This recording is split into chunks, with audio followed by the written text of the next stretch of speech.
If you want to count the entire wealth of Allah, you cannot count it. अगर तुम अल्लाह की सारी नेमतों की गिनती करना चाहो, इन्हिसार चाहो, तो तेरी पूरी जिंदगी खत्म हो जाएगी। तू अल्लाह की नेमतों को नहीं गिन सकते। रब ने इतने एहसानात फरमाए, मगर आज की तारीख में अगर हम बहैसियत इंसान बसूरत मुसलमान अल्लाह के जुमला एहसानात पर गौर करें कि वाकई अल्लाह के एहसानात के एतराफ में हमने कोई वक्त दिया, क्या हमें इस चीज का एहसास रहा कि हम मुसलमान हैं, हम इंसान हैं, रब ने हम पर क्या इनामात बख्शा, क्या इनामात रब के हुए? कोई वक्त नहीं। मुसलमान होने की हैसियत से आज पूरी दुनिया में सबसे ज्यादा परेशान अगर कोई कम्युनिटी है तो वो कौम मुस्लिम है। पूरी दुनिया में आज सबसे ज्यादा पसमानदगी, जिल्लत और रुसवाई और सबसे ज्यादा गिरानी से अगर किसी कौम को गुजरना पड़ता है तो वो कौम सिर्फ हम है। हैरत दर हैरत की बात यह है कि साहब हम वो कौम के फर्जंद हैं जिनके कांधे पर पूरी दुनिया की तरक्की की जिम्मेदारी, अमन की जिम्मेदारी, शांति की जिम्मेदारी, इल्म की जिम्मेदारी, तालीम व ताल्लुम की जिम्मेदारी, दर्स व तदरीस की जिम्मेदारी, हया की जिम्मेदारी, ये सारी जिम्मेदारियां बहैसियत इंसान और मुसलमान रब ने हम पर छोड़ी। लेकिन हम हैं, इन सारी जिम्मेदारियों से हमने खुद को बेरगबती दिखाकर और हमने एक ऐसी दुनिया बनाई कि आज पूरी दुनिया में सबसे ज्यादा पसमानदा हमें महसूस किया जाता, सबसे ज्यादा गिरे हुए हम देखे जाते। और ये सारी बातें बिला वजह भी नहीं है। अगर दुनिया में परेशान हम हैं तो इसकी कोई खास वजह होगी कि हम परेशान हैं। दुनिया ने हमें अपने सामने सबसे ज्यादा जीरो समझा है तो इसकी कोई वाजिब वजह होगी कि हम क्यों दुनिया के सामने जीरो महसूस किए जाते हैं। हमें गाली देना आता, हमें एहतजाज करना आता है, हमें नारे लगाने आते, हमें अपनी तादाद, अपना वर्चस्व दिखाना आता, मगर अगर वक्त हमारे पास हो तो हमें यह महसूस करना है, गौर करना है इन बातों पर कि आखिर क्या वजह है कि दुनिया में हम बिछड़ गए। जिनको चप्पल पहनने की औकात आज से 25 साल पहले नहीं थी, वो आज हमारे जिले के डीएम बने हुए हैं। जिनको खाने की हैसियत नहीं थी, उनके बच्चे आज एसपी और कलेक्टर बनकर हमारे ऊपर हाकिम मुसल्लत किए गए। जिनको साफ रहने का मकान नहीं था, आज उनको सीएम हाउस में जगह मिल रही है। जिनको खुद रहने की हैसियत पता नहीं थी, वो आज पीएमओ में जगह पाकर हमारे ऊपर बादशाह की डोर और छतरियां ताने हुए हैं। इन सारी चीजों की वजह हमें तलाशनी होगी। ये काम हमारा था कि हम पढ़ के अपने जिले का कलेक्टर बनते। ये जिम्मेदारी हमारी थी कि हमारा बेटा कलेक्टर और एसपी बनकर अपने जिले की नुमाइंदगी करता। मगर आज की तारीख में मुसलमान चाहे डगरवा का हो, डगरवा, बायसी, पूर्णिया, ये पूरा सीमांचल, बिहार और हिंदुस्तान, दुनिया में किसी खित्ते में, मगर सबसे ज्यादा मुसलमान हिंदुस्तान भर में तादाद और अपनी शुमार के एतबार से, अगर एहसास के एतबार से अगर इस्लाम और मुसलमानों को कहीं महसूस किया जाता है तो वो यही डगरवा है, वो यही पूर्णिया है, वो यही सीमांचल है।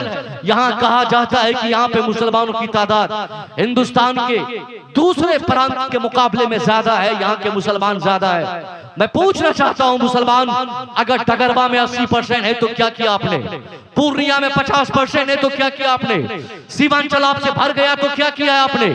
आपकी तादाद ज्यादा है, ये तादाद की कसरत आपकी हिफाजत के लिए काफी नहीं। ये तादाद की ज्यादती आपकी बका और इस्तेहकाम के लिए बहुत ज्यादा बेनिफिशियल और फायदेमंद नहीं है।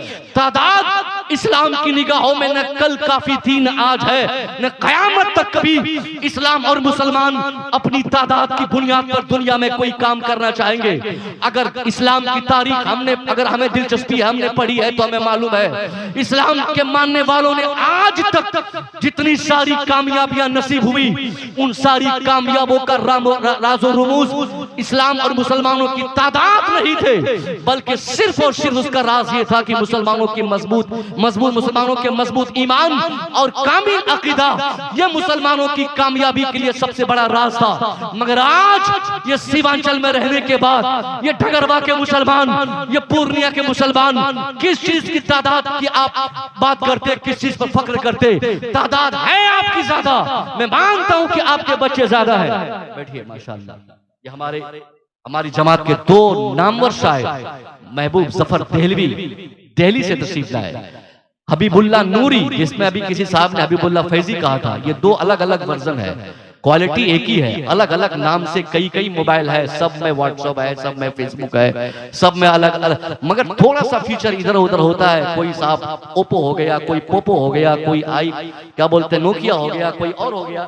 उसी तरह हमारे शोरा खुतबा में थोड़ी सी थोड़ा टाइटल चेंज हुआ, क्वालिटी थोड़ी सी बदल जाती है। एक बेस्ट क्वालिटी के लेटेस्ट टेक्नोलॉजी से आधारित जो वर्जन इस वक्त चल रहा है, उन्हीं वर्जनों में एक वर्जन का नाम हबीबुल्लाह नूरी साहब हैं, वो तशरीफ लाए हैं। इंशाअल्लाह इन दोनों शोरा से आप महसूस होंगे। मेरी गुफ्तगू आप सिर्फ आधे घंटे की आप समाअत करें, आपका दिमाग आपके दिमाग की नसें खोलकर अगर मैंने साबित नहीं कर दिया कि आज ये पसमानदगी, ये जिल्लत और रुसवाई और ये बर्बादी की वजह कोई दूसरे अशखास और अफराद नहीं, ये सारे कारण सिर्फ आप हैं, हम हैं। हमारी वजह से ये तबाहियां हमें मसल्लत दी गई है। मेरी बात ज्यादा तवील ना हो जाए, गौर कीजिएगा। मैं मानता हूं कि अगर वहां में आप 80% है, क्या बिगाड़ा, क्या किया, क्या कौम के लिए आपसे फायदे हुए, आपकी तादाद से कौम को क्या बेनिफिट मिला।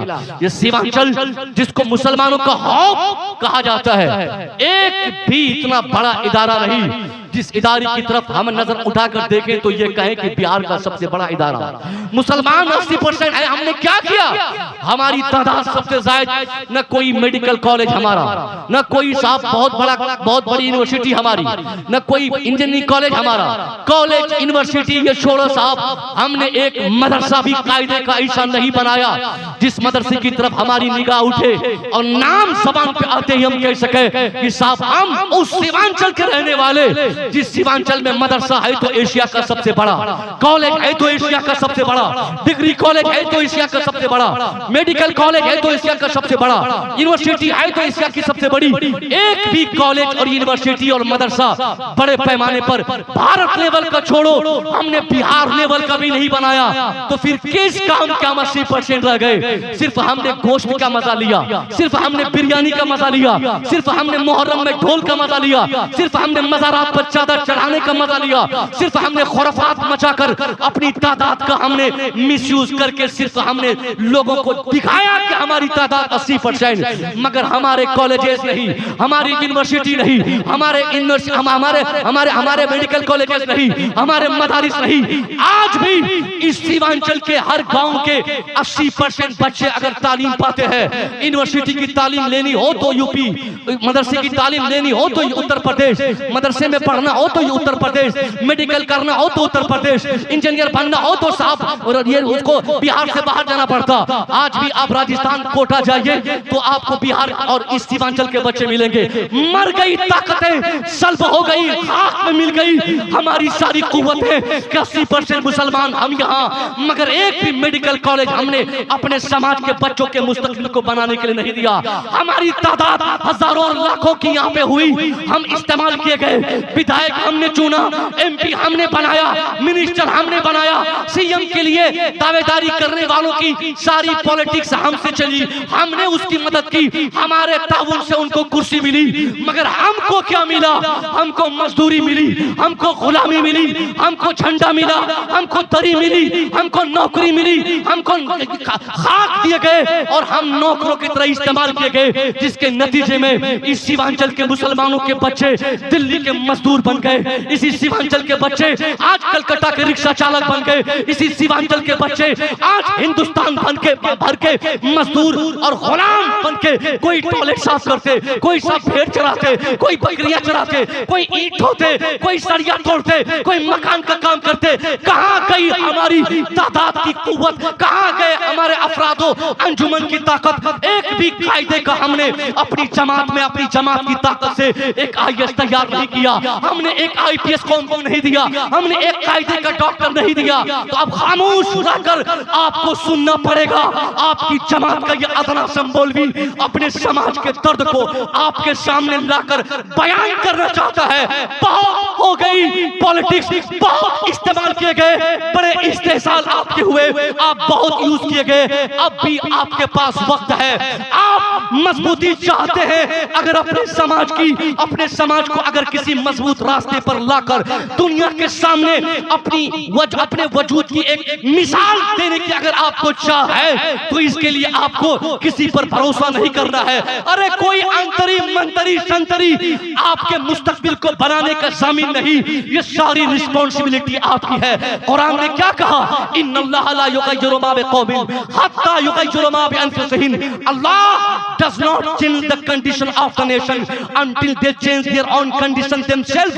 अल्लाह ध्यान देता है, अल्लाह उस कौम की हालत को नहीं बदलता जब तक वो कौम खुद की हालत को बदलने को आमादा न हो जाए।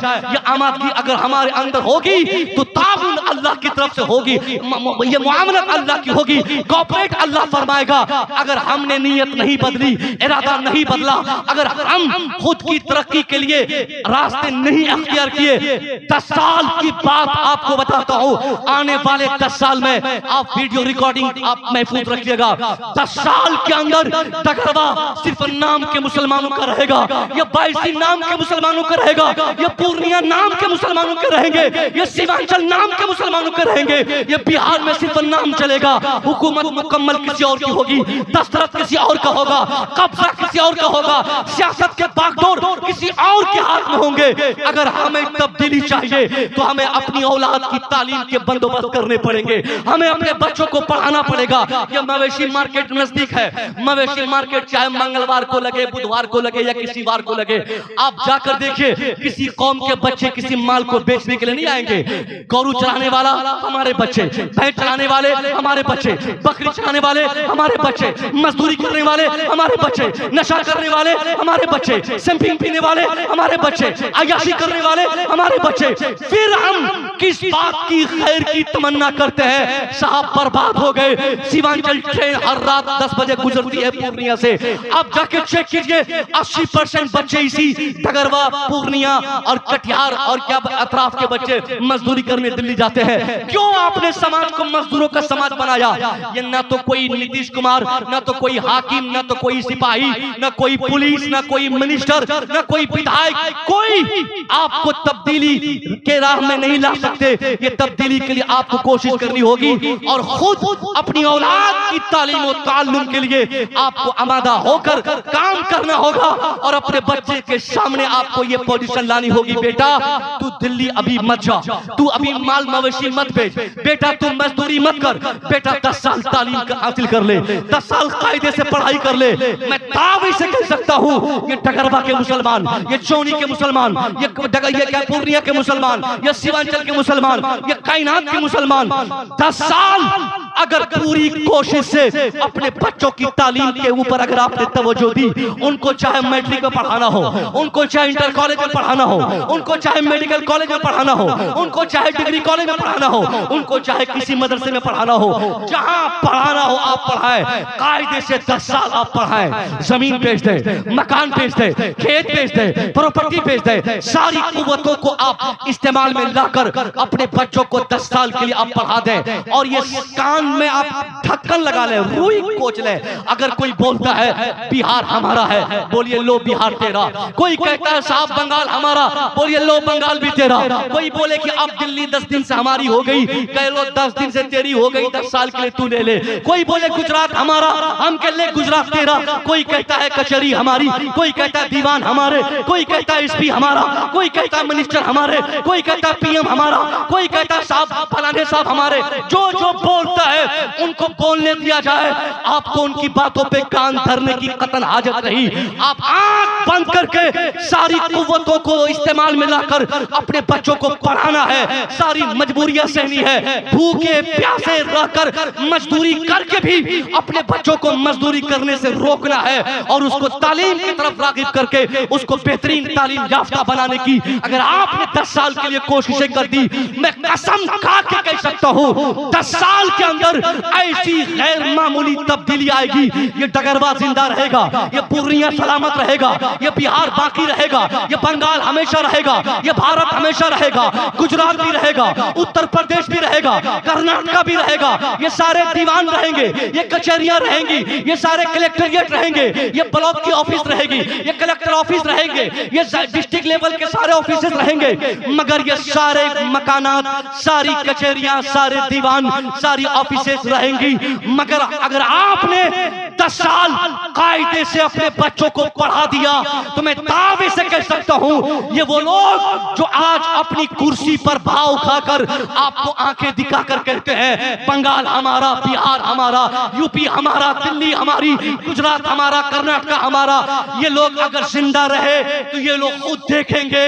अगर ये मर गए तो इनकी आने वाली नस्लें मुलाहाजा करेंगी कि मुसलमान सिर्फ तालीम पर तवज्जो देने की बुनियाद पर इस तरीके से समाज में परिवर्तन लाएंगे कि सारे मकानात रहेंगे, ये कुर्सियां रहेंगी उनकी, ये मकान उनका रहेगा, ये कचहरी उनकी रहेगी, ये सारे कोर्ट उनके रहेंगे। मगर उनकी कचहरी ऑफिस में, उनके कोर्ट में, उनकी ऑफिसेस में, उनकी कुर्सी पर बैठकर कलम चलाने वाला कोई और नहीं। अगर आपने पढ़ाया तो सिर्फ आपके बेटे और भतीजे होंगे।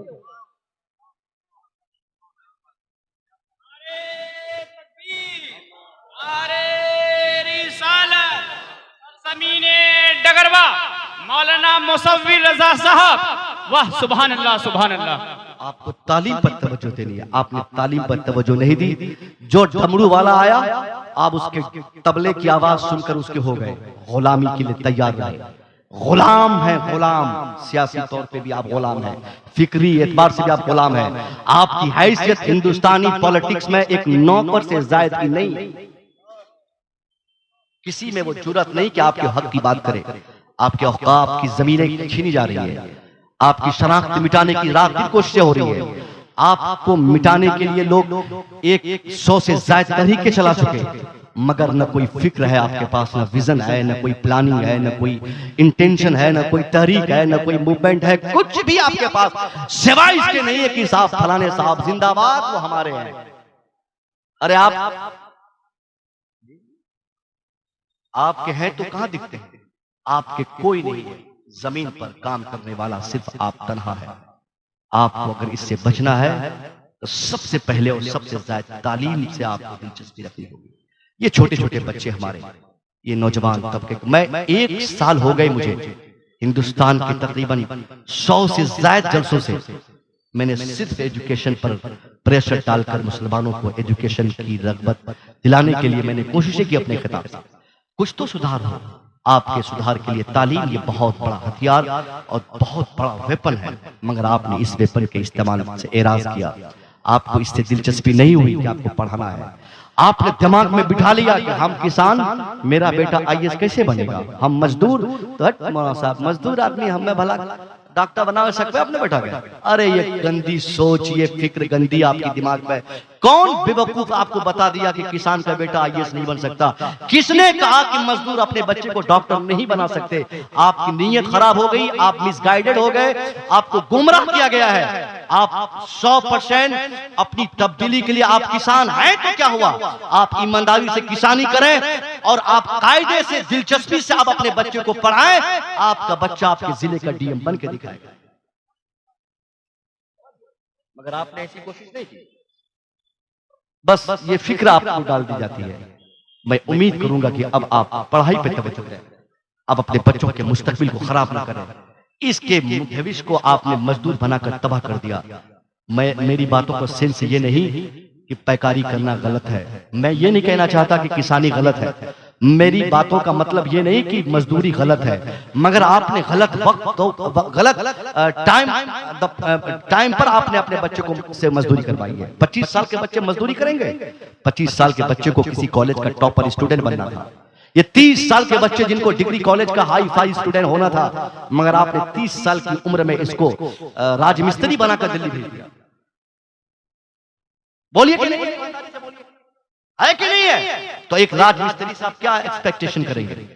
वो समाज की तरक्की के लिए क्या कर सकते हैं? आपको याद रखना चाहिए कि आपको मिटाने के लिए जो कौम तैयार है उस कौम ने अपने बच्चों को पढ़ाने के लिए मुकम्मल उसकी तैयारी कर ली है और वो लोग कामयाब भी हैं। उनके मुकाबले में आपके पास क्या है? उनके पास अफराद है, उनके पास विजन है, उनके पास तहरीक है, उनके पास काम है, उनके पास ऑफिसर्स है, उनके पास अंजुमन है, उनके पास असलहे हैं। आपके पास क्या है?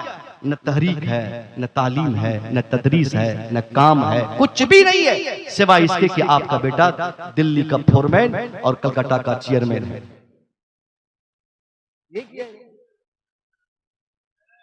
करते हम लोग तालीम पे काम? कोई काम नहीं। सबसे ज्यादा हिंदुस्तान भर में इल्मी पसमानदगी इसी इलाके की नापी गई है, इसी इलाके की रिकॉर्ड की गई। सबसे ज्यादा पूरे हिंदुस्तान में मुसलमान अगर पिछड़े कहीं गिने जाते तो इसी इलाके के। आप बोलते कनकई नदी, महानंदा नदी हमें तबाह की, कोई नदी तबाह नहीं की है। कनकई और महानंदा नदी सीमांचल से गुजरती है, सीमांचल से निकलती नहीं है।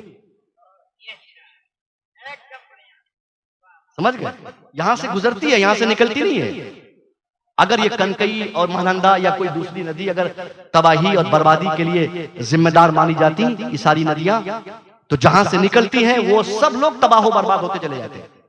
मगर सिर्फ क्यों हम पिछड़े हैं? इसका मतलब है हमने सिर्फ नदी को जिम्मेदार बना दिया और बुनियादी तौर पर जो काम मैं करना था हमने किया नहीं। धान, ये गेहूं, ये मकई के चक्कर में हमारे बच्चे के मुस्तकबिल खराब हो गए।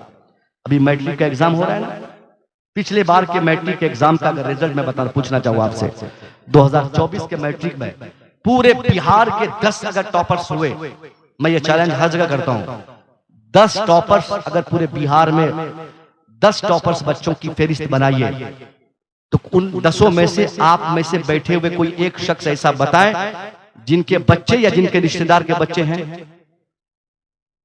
10 बड़े टॉपर्स में, तेज तरीन बच्चों में एक ही बेटा आपका नहीं, 100 में भी आपके बच्चे नहीं, 1000 तेज तरीन बिहार के बच्चों में से आपका एक भी बच्चा नहीं। तो आप बताइए कि फिर आपको तरक्की किस चीज की चाहिए? जिन लोगों के हाथ में हुकूमत है, जो लोग आज मंत्री बने हैं, जो लोग आप डीएम और कलेक्टर बने हुए हैं, या जो लोग आपके मुखालफिन हैं, उनके समाज को कभी आपने चेक किया है? सारी ये बगल में कचेरी, बगल में आपका ब्लॉक है, ब्लॉक में आप सुबह जाके देखिएगा, कर्मचारी से लेकर मुंशी तक, मुंशी से लेकर सीओ से सीआई तक, जितने ऑफिसर्स होंगे सब के सब उनके बच्चे हैं। एक ब्लॉक में आप नहीं है। अब बोलते थे हम 20% है। अरे माना साहब क्या 20% है? 20% का मतलब 20% होता है, 20 का मतलब 1 नहीं होता, 20 का मतलब 100 में 20 होता है। तो मतलब जहां 100 डॉक्टर्स हो वहां 20 आपके होने थे, जहां 100 ऑफिसर्स हो वहां 20 आपके होने थे, जहां 100 इंजीनियर्स हो वहां 20 आपके होने थे, जहां 100 कर्मचारी हो वहां 20 आपके होने थे, जहां 100 तालीम याफ्ता हो वहां 20 आपके होने थे। मगर आपके बच्चे कहां 20% तालीमी मैदान में? खुराफात में 20% नहीं, 80% आप हैं। बदतमीजी में 20% नहीं, 80% आप हैं। जहालत में 20 नहीं, 80% आप हैं। बेवकूफी में 20 नहीं, 80% आप हैं। हर जगह आप पीछे हैं, सिर्फ जहालत में आप आगे। तो अपने समाज की तब्दीली के लिए आपको सबसे पहले तालीम पे काम करना होगा। मैं उम्मीद करूंगा इतने बड़े मजमे में जितने अफराद बैठे हैं, सबके घर के बच्चे पढ़ते हैं, सब अपने बच्चे को पढ़ाएंगे। बोलिए इंशाअल्लाह पढ़ाएंगे, इंशाअल्लाह पढ़ाना है। ये पहला पैगाम था, आप समझ गए बात को। अब दूसरी आगे की बात कहता हूं मैं, पढ़ाना तो है आपको, मगर आपको सबसे पहले एक बेहतर तरबियत के लिए अपनी औलाद को मदरसों में पढ़ाना है। आज हमारे यहाँ बहुत हद तक तालीम है, स्कूल्स बने हैं, कॉलेजेस बने हैं, लोगों ने बनाए हैं, वहां हमारे बच्चे पढ़ते हैं, मगर उनके अंदर इस्लाम नहीं है। अगर उनके मुस्तकबिल को बेहतर तरीके से बेहतर करने की अगर हमें ख्वाहिश है, तो उनको सबसे पहले हमें किसी मदरसे में डालना होगा। पहले उन्हें कुरान पढ़ाना होगा, पहले उनको मजहब की तालीम देनी होगी। हम 100% कामयाब तभी होंगे कि हमारा बेटा कुरान का हाफिज भी हो और समाज का शानदार डॉक्टर और इंजीनियर भी हो, तब हमें कामयाबी मिलेगी। हमारे मदरसों में आज हमारे बच्चे बिल्कुल नहीं है। ये हमारे जामिया, अपने जामिया में इतना शानदार मदरसा, कितने बच्चे पढ़ने वाले आपके, कितने बच्चे आप पढ़ाते हैं? आपके बच्चे वहां नहीं मिलेंगे। 10 साल अगर कोई टाइम देना किसी से कहे कि भाई तो अपने बच्चे को मदरसे में भेजो, तो ये लोग मुंह चिढ़ाएंगे। मैं कहता हूं साहब, अगर आपने मदरसों से बेरगबती का इजहार किया तो 10-15 साल के बाद जनाजा पढ़ाने वाला आप तलाशेंगे तो नहीं मिलेंगे। क्यों आपने मदरसे से दुश्मनी मोल दी? एक इल्जाम, हलचल भाई, एक इल्जाम हम पर ये लोग आयत करते हैं, ओ चंदा मौलाना लोग बहुत खाता है। ये टोन यही है, तलफ्फुज यहाँ की यही है प्रोसेसर। हाँ, बहुत खाता है। बड़ा बेवकूफ आदमी भाई आप। कोई एक चंदा करने वाले मौलाना को बताइए जो आपके इलाके के विधायक से ज्यादा अमीर हुआ हो। आपके इलाके के विधायक छोड़िए, मुखिया से ज्यादा पैसा उनके पास हो। कोई एक बताइए। रोड के नाम पर सारे पैसे नेता लोग खा गए, गिट्टी बालू अलकतरा सब झेड़ लिया। आपके क्या बोलते हैं वो कौन कौन नाम पर योजना आता है, उस सब पैसे ले लिए, लूट लिए, खा लिए, पी लिए, घर बना लिए, जमीन खरीद ली। आपकी हैसियत नहीं हुई उनसे ये कहने की कि जनाबे वाला ये हमारे हक का, हमारे योजना का पैसा था, हमारे रोड का पैसा था, आपने खा लिया। और 10 रुपया अगर मस्जिद और मदरसे के नाम पे मौलाना चंदा करने के लिए आपके पास आ जाए तो आपका सबसे पहला आपका माइंड डिसाइड करता है कि यार पैसा नहीं देंगे, ये मौलवी खा लेता है। अरे कम से कम आपके पैसा ही खा के तो जिंदा रहे, वो कैसे रहेगा जिंदा? वो उसकी तनख्वाह कितनी है? जितने पैसे आपके पान में खर्च होते महीने के, उतनी ही तनख्वाह उस मौलवी साहब की है। 8,000 रुपया महीने में। आप में से कौन है, हाथ उठाइए, जो 24 घंटा ड्यूटी करना चाहते हैं? मुझे 2 आदमी की जरूरत है। बोलिए भाई, कोई है? मैं अभी अपनी गाड़ी में बैठा ले जाऊंगा। कोई काम नहीं करना है, कुछ नहीं करना, सिर्फ मेरे साथ रहना है, मैप चलाना है उसको, और ड्राइवर को बताना है कि दाएं बाएं जाना है कि बाएं जाना है। खाना भी मैं खिलाऊंगा, गाड़ी में बैठा रहेगा ना। 8,000 दूंगा मैं उसको, कोई तैयार नहीं होगा। अफसोस की बात है, आप 8,000 में काम करने को तैयार नहीं। और 8,000 में काम करने वाले मस्जिद के इमाम और खतीब साहब, मदरसे का असातिज़ा, उनको 8,000 तनख्वाह अगर आप देते तो आपको बड़ी परेशानी होती। वो चंदा के लिए निकलते थे, बोले हजरत खाते हैं सब। अगर ये चंदा नहीं करेंगे तो दीन कैसे आगे बढ़ेगा, इस्लाम कैसे फैलेगा, कुरान की तालीमात कैसे आम होगी? इसलिए मुफ्ती दिलकश रजा मिसबाही आपका जामिया, इसका वजूद इस बात का कि हमें खबर देता है कि साहब हम और आप अगर चंदा मांगना मौलाना लोग छोड़ दें तो हम और आप बहुत जल्द बर्बाद हो जाएंगे। इनका एहसान है कि ये चंदा लेने हमारे दरवाजे पर आते हैं, वरना हम खुद हराम खोर बन जाए, ज़कात खोर बन जाए, खैरात खोर बन जाए। हज़रत अचल भाई, इनमें से अक्सर लोग 50 कुंटल, कम से कम 50 कुंटल मकई उपजाते हैं लोग, ज्यादा 1,000 2,000 मकई। आप मकई के सीजन में आप इस इलाके में आ जाइए, आपको 10 किलोमीटर दूर सफर करेंगे रोड में तो आपको 10 किलोमीटर जाने में कम से कम 2 घंटे लगेंगे। मकई में जाम हो जाएगा, इतना मकई इन लोग को होता है। और इनसे पूछिए ज़कात निकालो। 500 रुपया अगर किसी मौलाना को किसी जमाने में अगर इसने दिया है तो वो 500 रुपया याद रहता है और उसी 500 के बारे में हमेशा बताता है। क्या जवाब हजरत, वाह वाह, बहुत अच्छे हजरत, वाह वाह। नहीं तो मैं तो निकाल ही दिले, क्या करा दिलो तो दिलन नहीं, मतलब दे दिलन, सब खत्म हो गया। शुरू में आप जाइए तो ये बोलेंगे कि अभी निकाले नहीं है, अभी आ गए। बाद में जाइए तो बोलेगा लेट से आए और आप लेट कर दिए, हम तो बांट दिए। और उसके बाद शुरू में जाके आप ये कहे उनसे कि अच्छा ठीक है बाद में ही दीजिएगा, लिख लेते हैं आपके नाम से, तो वो भी लिखाने नहीं देते। इसका मतलब है नीयत खराब हो गई। ज़कात खाने की नीयत है। अगर आप इसी तरह ज़कात खाए रहे तब ये कनकई और महानंदा नदी को अल्लाह तूफान मचाने का हुक्म देगा। कभी धान तबाह होगा, कभी मकई तबाह होगा, कभी खेती बर्बाद होगी, कभी मकान डूबेगा, कभी औलाद बर्बाद होगी, कभी आपकी दौलत तबाह बर्बाद होगी। अगर आप महलों में रहते हैं और यही ज़कात न निकाल कर खुद से ज़कात की रकम खाने की लत आपको महलों से उतार के सड़कों पे तंबू डालकर नाली और गटर के पानी पीने पर मजबूर कर देगा, फिर आप कहेंगे कि हजरत ये नदी कट गई, नदी ने तबाह कर दिया। नहीं, जब हम ज़कात के पैसे खुद से खा लेते, अपने मसरफ में लगाते, जब पूर्णिया के डॉक्टर अपना मकानात हमारे पैसे से बनाते रहते, बीमार पड़ते रहते, बार बार पेट में दर्द, बेटी का बेटा का सबका पेट में क्यों दर्द होता है? क्योंकि आपके बच्चों ने ज़कात के पैसे खाए। आप ईमानदारी से नापिए, 1,000 अगर बोरियां है तो उसमें से जितनी बोरियां ज़कात की रकम में ज़कात में निकालनी है वो निकाल के छांट दीजिए और अपने लिए उन तमाम चीजों को आप हराम समझ लीजिए। मैं कसम खा कर कह सकता हूं कि जो मुसलमान ज़कात निकालने में ईमानदारी दिखाएगा, इंशाअल्लाह अगर उसे 1000 बोरियां देता है तो आइंदा साल वो 1500 बोरियां आराम से उपजा लेगा। इंशाअल्लाह निकालेंगे। और ज़कात निकालने के बाद ज़कात के जो मसारिफ हैं उनमें से पहली इंसाफ की बात मैं बताऊं, मदरसा नहीं है। हकीकत यही है कि मदरसा नहीं है। इब्न सबील का जो हुक्म है उस निहत से हम उलमाए किराम ने, हमारे उलमा ने यह रास्ता निकाला है कि मदरसे के तलबा भी दीन के रास्ते के मुसाफिर हैं, लिहाजा उन पैसों को यहाँ लाया जाए और शरई एतबार से उसकी तब्दीली के बाद उसको इस्तेमाल में हम लाते हैं। ये अलग मसला है। मगर मदरसा चलेगा कैसे? ये ज़कात से नहीं चलेगा। असल मदरसा चलाने का सबसे बड़ा हुनर यह है, आप पैकार हैं, बिजनेसमैन हैं, ताजिर हैं, किसान हैं, आपको मदरसे से दिलचस्पी है, आप जाती पैसा जो आप मेहनत और खून के पसीने के पैसे से आपने कमाया है, उस पैसे में से आपको जो खुशी हो, मदरसे के जो भी असासा आपको मिले, आप उनको 1000, 2000, 5000 आप दे दे कि हजरत ये मेरी जाती कमाई, मैं 5000 देकर 10-20 बच्चों के 1 महीने की खुराकी मैंने अदा कर दिया। ये आप पर फर्ज है। आपके बच्चे स्कूल में पढ़ते हैं, 1 लाख रुपया मांगता है स्कूल वाला एडमिशन के लिए, 1 लाख अच्छे स्कूल में। अच्छे स्कूल किया, आज तो कल तो देहात में भी छपड़ी डालकर स्कूल बनाने वाले लोग भी लिख देता है अंग्रेजी मीडियम स्कूल। और अंग्रेजी मीडियम लिखने के बाद दूसरी बात उसमें यह लिखी रहती कि वहां पे एडमिशन फ्री।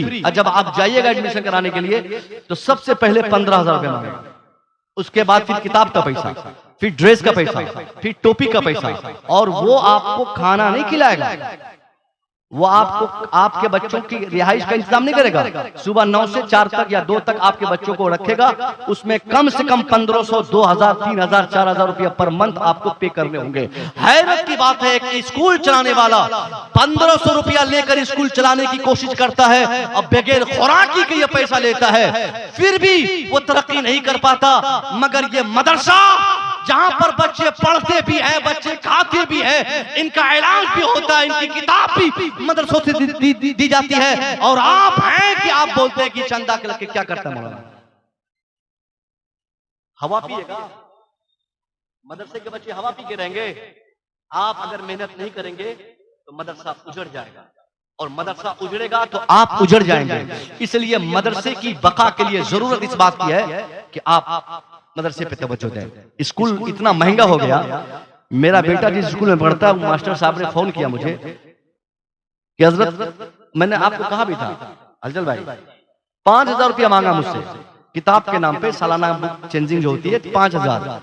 मुझे हैरत हुई, मैं चाहता तो फोन पे पैसे भेज सकता था, मैं बोला नहीं सर, मैं आता हूँ स्कूल और खुद मैं नोटिस करता हूँ कि 5000 रुपया मुझे किस चीज के देने हैं। मुझे ताज्जुब हुआ कि 5000 में 5 किताबें हैं। तो मैं सोचने पर मजबूर हुआ, लगता है कि किसी स्पेशल धातु की वो किताबें होंगी। कोई ओरिजिनल कौन सा मेटल है, कौन सा धातु का इस्तेमाल किताब बनाने में किया गया है, जाके देखूं तो सही। जब मैं जाकर किताब चेक किया, 5 किताबें, जिसमें पहली किताब अंग्रेजी की थी, उसका पहला पन्ना खूब बड़ा सा सेब का फोटो, स्मॉल लेटर में सेब, कैपिटल लेटर में सेब, APPLE, एक पन्ना खत्म। फिर दूसरे में BALL, बड़ा सा बल्ला। फिर कहीं देखा तो कुत्ते की तस्वीर, कहीं बिल्ली की तस्वीर, यहां तक कि जेबड़े की और छतरी की भी तस्वीर वहां पे थी। 26 पन्ने और एक क्या बोलते हैं कि सपोर्टिंग पन्ना, लगभग 29 पन्ने में एक किताब का 1300 रुपया था। हम लोग जो मदरसे से पढ़े हैं, वाली साहब 5000 रुपया देकर भेजते थे, और 1 साल के बाद जब वापस आते थे घर तो बोलते थे 5000 रुपया दिए थे, खत्म कर दिया। अभी भी याद है, 10 साल हो गए, मात्र 10 साल। 5000 रुपया ईद के मौके से लेकर निकलते थे अशरफिया, और शव्वाल में जब वापस आते थे तो पैसे का हिसाब मांगते थे कि अभी 21 साल में 5000 खत्म कर दिया। और आज स्कूल में हमारे बच्चे पढ़ते हैं, 5000 रुपया से तो किताब के देने पड़ते हैं। अफसोस की बात है, अगर उन्हीं के बच्चे अगर मदरसों में पढ़े और मदरसे का कोई आलिम उस आदमी से कह दे कि अपने बच्चों के लिए मदरसे की में फीस मैंने मुतय्यन की है, 1000 रुपया एडमिशन फीस आपको देना है, तो ये कौम बोलेगी हजरत मदरसा तो ज़कात से चलता है, आप पैसा और फीस क्यों लेते हैं? यही फिक्र हमारी मदरसे को कमजोर करती है। आप शौक से मदरसे में डोनेशन दीजिए। आप मदरसे को देंगे, मदरसा मजबूत रहेगा, इस्लाम मजबूत होगा, तालीम आगे बढ़ेगी, मुसलमान मजबूती से आगे बढ़ेगा। ये सारे पैगामात थे और 5 मिनट में अपनी गुफ्तगू मेरी खत्म हो जाएगी। 11 बजे तक के लिए मुझे टाइम दिया गया है। मैं अर्ज करना चाह रहा हूँ, ये पैसे और पढ़ाई, ये तालीम सब बात हो गई। आखिरी बात तरबियत की। आजकल बाजार में, मेला में, ठेला में, मार्केट में मुसलमानों ने अपनी बेटियों को, बहुओं को, अपनी बहनों को, अपनी बीवियों को झोला पकड़ाकर सब्जी लेने के लिए भेज जो दिया है, ये सबसे ज्यादा गिराने की बात है। मुसलमानों, हाथ जोड़ के आपसे गुजारिश है कि अपनी बेटियों को, अपने घर की औरतों को बाजार की जीनत न बनाओ। एक टेम्पो में अगर 10 आदमी की गुंजाइश बैठने की है तो 15 को लेडीजों को बैठा नहीं बैठा था, और उन लेडीजों के बगल में दूसरे गांव के जेंट्स भी बैठे रहते हैं, आगे भी बैठा लेते हैं। लानत हो हमारी उस दौलत पर कि अगर हम ठेकेदारी करते, मुंबई में फोरमैन है, दिल्ली में चेयरमैन है, कलकत्ता में, और मेरी बीवी डगरवा मार्केट करने टेम्पू पर दूसरे के साथ बैठकर जाती है, तो लानत हो हम पर। नहीं चाहिए हमें ऐसा पैसा। हमारे बच्चे दाल सब्जी और चोखा खाकर घर पे जिंदगी गुजार देंगे, फिर भी हमें मीट मछली लेने के लिए अपनी बीवी को टेम्पू से मार्केट नहीं भेजना है। किसके बच्चे रहते हैं? गैरों के बच्चे, गैरों की बच्चियां नहीं आती है मार्केट में। उन लोगों के बच्चे पर्दे को इख्तियार कर लिए, उनकी बेटियों ने चेहरे ढक लिए, उनकी बीवियों ने हया को अपनाया। मगर जिस कौम ने पूरी दुनिया को हया का पैगाम दिया, आज उसी कौम के फर्जंद या उसी कौम के खवातीन आज पूरी दुनिया में, खास तौर पे आज हम लोगों ने बेहयाई किया, हम लोगों ने अलामत दुनिया को बता दी है। इसलिए ये मैसेज आपके लिए है कि आप अपनी बीवियों को, बच्चियों को मार्केट जाने से रोकें। अगर आज मार्केट जाएगी, कल वो बगैर कहे सुने आपके घर से भाग जाएगी, फिर आप मौलवी तलाशते रहिएगा ताबीज मांगने के लिए।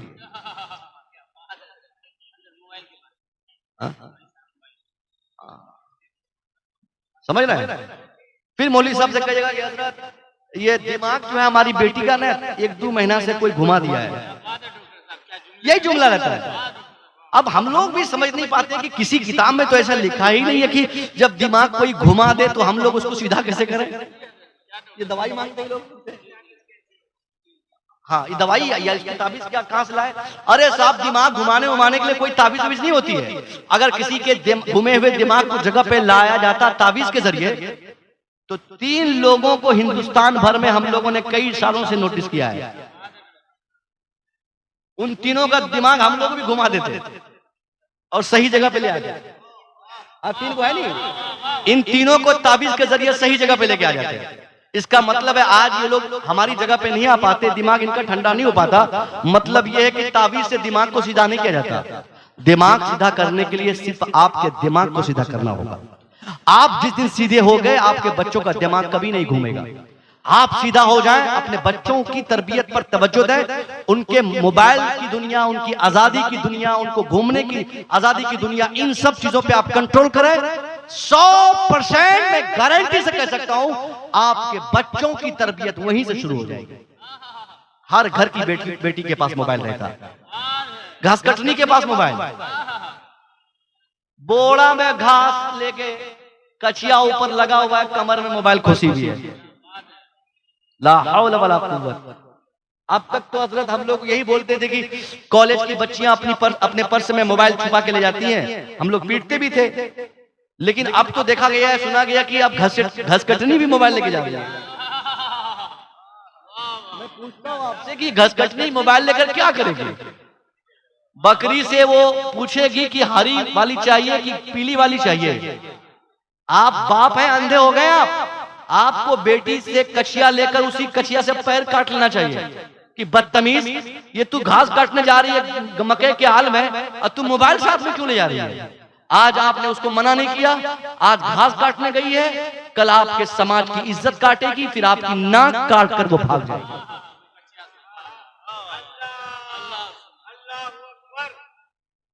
रोकिए अपनी औलाद को इन सब दुनिया से। कॉलेज में पढ़ने वाली हो या घास काटने वाली हो या मार्केट जाने वाली हो, अगर आपकी बच्ची का निकाह नहीं हुआ है तो आप अपनी बच्चियों के लिए मोबाइल के इस्तेमाल को हराम कर दीजिए, पाबंदी आयद कर दीजिए। अभी से 4 दिन पहले मैं महबूब जफर साहब के इलाके में खिताब करते हुए मैंने एक जुमला कहा था कि अगर आप बाप हैं या माँ हैं तो इस्लाम ने आपको वो अथॉरिटी दिया है। मुस्तफा फरमाते हैं मन रा मिनकुम मुनकरन फलयुगय्यिरहु बियदी, anyone who sees any types of disease in your society, तेरे समाज का कोई फर्द अपने समाज में अगर किसी को कोई गलत काम करता हुआ देखे तो उसकी जिम्मेदारी है कि वो अपने हाथ का इस्तेमाल करे। मतलब मारना पड़े तो मारे, पीटना पड़े तो पीटे, लाठी उठाना पड़े तो लाठी उठाए। जिस दिन डगरवा के मुसलमान, पूर्णिया के मुसलमान, हम और आप जैसे मुसलमान अपनी बेटी को अगर मोबाइल के इस्तेमाल को हमने करते हुए देखा, अपनी बेटी को किसी से बात करते देखा, बहैसियत बाप अगर हमने पेशकदमी की, बहैसियत माँ अगर हमारी माओ ने अपनी बेटी की तरबियत और उसकी इस्लाह के लिए काम किया, तो मैं दावे के साथ कह सकता हूं कि उसमें सुधार आ जाएगी। मगर करना ये होगा, अगर आपको लगता है कि ये बेटी के पास मोबाइल है, अगर आपने पकड़ा मोबाइल बात करते हुए किसी से, चाहे घर का मोबाइल हो या वो गिफ्टेड मोबाइल हो, किसी का दान दिया हुआ मोबाइल हो, आप अपनी बेटी का मोबाइल पकड़ के उसकी झोटी पकड़ के, उसकी झोटकी पकड़ के उसको 4-5 जूता कायदे से उसके सर पे एक दिन मारिए। बेटा बदतमीजी करे तो उसको बीच मार्केट में लाके मारिए। मैं दावे से कह सकता हूं फिर जिंदगी में कभी भी न तो आपका बेटा बिगड़ेगा ना आपकी कभी बेटी बिगड़ेगी। फिर तावीज की हाजत ही नहीं होगी, ऑटोमेटिकली ये इलाज हो जाएगा। आप माफ मत कीजिए। यहां सुनते हैं, अगर हमसे किसी ने कह दिया कि आपकी बच्ची की खबर सुने हैं कि फला फला मतलब ऐसा मैटर है, थोड़ा देख लीजिएगा, और वही आके हम दुश्मनी मोल ले लेंगे। आप तो ऐसे करते हैं, अपने घर का देखभाल करते हैं, खाली हमारे बच्चे पे नहीं जाना। अरे कहीं से बात आई सामने, आपको इस्लाह करनी है, अपना सुधार करना है, आप पर्दे का एहतमाम कीजिए, पूरी दुनिया में आपको इज्जत होगी। आप गरीब हैं, ये गुर्बत आपके लिए मजबूरी नहीं है, बल्कि आप गरीब होकर भी बादशाहत की जिंदगी का अगर मजा लेना चाहते हैं तो गुर्बत तो मुफलिसी में भी अगर आपने पर्दे का एहतमाम किया तो मैं दावा से कह सकता हूं बड़े बड़े अमीरों के घर से रिश्ते आएंगे और अमीरों के बच्चे ये ख्वाहिश करेंगे मुझे सामान जहेज में कार और बाइक और पैसा नहीं चाहिए, मुझे लड़की चाहिए, तो उसी गरीब की बाहया लड़की चाहिए। अपनी बेटी को हया का पैगाम दीजिए, हया में रखिए, इंशाअल्लाह गुर्बत में भी आपको इज्जत मिलेगी। अस्तगफिरुल्लाह रब्बी मिन कुल्ली ज़ंबि व अतूबु इलैह। अस्सलामु अलैकुम।